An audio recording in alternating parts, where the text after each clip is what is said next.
না শুকনা নিচে পানিটা থাকলে দেখতে মনে হয় আরো ভালো লাগতো। তো এই যে এইখানে এটা খালি আছে, এইখানেই বসে পড়ি আপাতত। আর ভিতরে পুরা লাল টকটকা লাইট, আমাকে পুরা লাল চকচকা লাগতেছে লাইটের কারণে।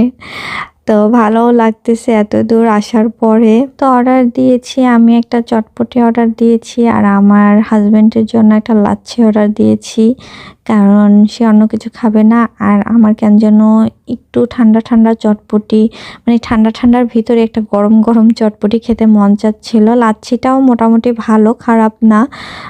আমি লাচ্ছির ফ্লেভারটা ভাবছিলাম যে অত ভালো হবে না, বাট ভালো ছিল। এবং চটপটি তো অলওয়েজই ভালো থাকে, অলওয়েজই ভালো থাকে মানে আমার জন্য সব জায়গায় খেতে গেলেই ভালো লাগে।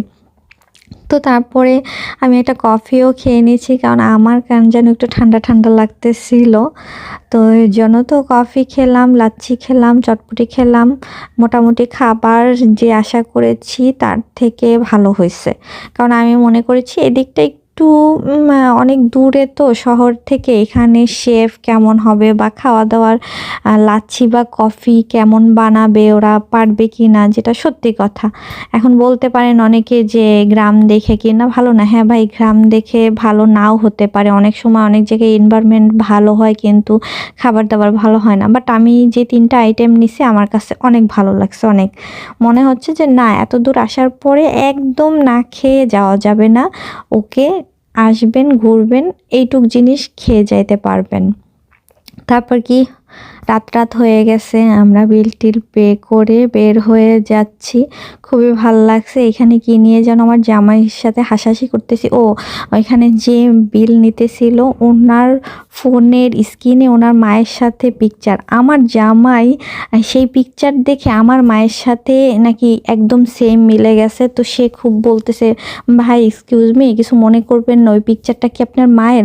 তারপর আমাকে ডাইকা দেখাইছে, দেখো এইটা না মায়ের মতো লাগতেছে, মানে তার শাশুড়ি মায়ের মতো লাগতেছে। আমিও দেখলাম যে হ্যাঁ, একটু একটু আমার আম্মুর মতো লাগতেছে। বাট আমি বললাম যে তোমার এটা দেখা কি মনে হয়েছে যে আমার মায়ের আর একটা ছেলে আছে যেটা আমরা জানি না? তো এটা নিয়ে আমরা অনেক হাসাহাসি করতেছি। তো কিছু দূর আসার পরেই, মানে কিছু দূর না, একটু সামনে আসার পরেই এই ডিস্কো যাইতেছে, ডিস্কো লঞ্চ না ট্রলার যাইতেছে, মানুষজন গান বাজনা বাইজা। তো আস্তে আস্তে দেখলাম মাটির হাঁড়ি পাতিল। তো এইখান থেকে আমি আবার একটু দাঁড়াইলাম, 2টা হাঁড়ি নিলাম, কারণ আম্মু অনেক দিন থেকে বলে রাখছিল যে মাটির হাঁড়িতে রান্নাবান্না করবে। হাঁড়ি আছে অনেকগুলো, বাট আমার একটু খোলামেলা হাঁড়ি লাগতেছিল। তো এখানে দেখলাম যে কেমন কি, দেখলাম দামও কম, তো নিয়ে বাসায় চলে যাব। তো আজ এই পর্যন্ত, আল্লাহ হাফেজ।